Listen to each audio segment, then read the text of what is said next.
नमस्कार शेतकरी मित्रांनो, शेतकऱ्यांसाठी मोठी बातमी समोर येत आहे। धाराशिवमधील पीक विम्याचे 220 कोटी मिळणार।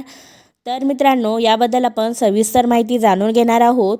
सन 2020 मधील खरीप हंगामातील पीक विम्याच्या भरपाईसाठी शेतकऱ्यांनी दिलेल्या न्यायालयीन लढाईला अखेर यश आलेले आहे। मित्रांनो, प्रलंबित पीक विमा भरपाई वाटपाचा मार्ग सुकर झाला आहे।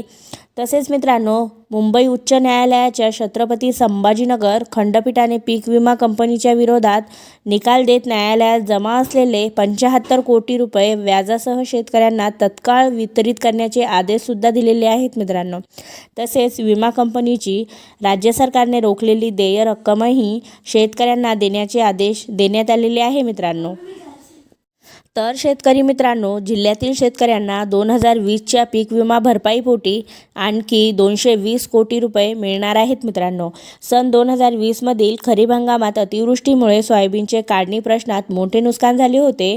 मात्र न पटणारी तांत्रिक कारणे देत बजाज अलायन्स या खासगी पीक विमा कंपनीने शेतकऱ्यांना नुकसान भरपाई देण्यास नकार दिला होता।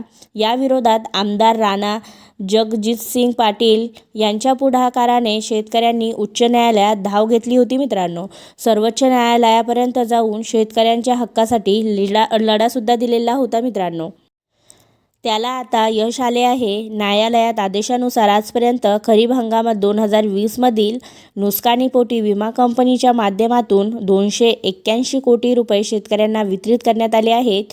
मात्र त्यानंतर जवळपास 220 कोटी रुपये शेतकऱ्यांना देणे अपेक्षित आहे असतानाही विमा कंपनीकडून जाणीवपूर्वक टाळाटाळ केली जात होती। ही उर्वरित रक्कम मिळावी यासाठी उच्च न्यायालयात लढा सुरू होता। तर मित्रांनो, राज्य सरकारच्या वतीने ज्येष्ठ विधिज्ञ नियुक्त करण्यात यावा अशी मागणी आमदार पाटील यांनी केली होती। न्यायालयाचा आदेश सुद्धा देण्यात आलेला आहे। मित्रांनो, 75 कोटी रुपये जे विमा कंपनीने न्यायालयात जमा केले होते व्याजासह शेतकऱ्यांना द्यावेत असा न्यायालयाचा आदेश सुद्धा देण्यात आलेला आहे। राज्य सरकारने रोखून ठेवलेल्या 134 कोटींची रक्कमही शेतकऱ्यांना द्यावी। तसेच एकूण सुमारे 220 कोटी रुपये शेतकऱ्यांना अतिरिक्त मिळणार सुद्धा आहेत। मित्रांनो, हा न्यायालयाने दिलेला आदेश सुद्धा आहे।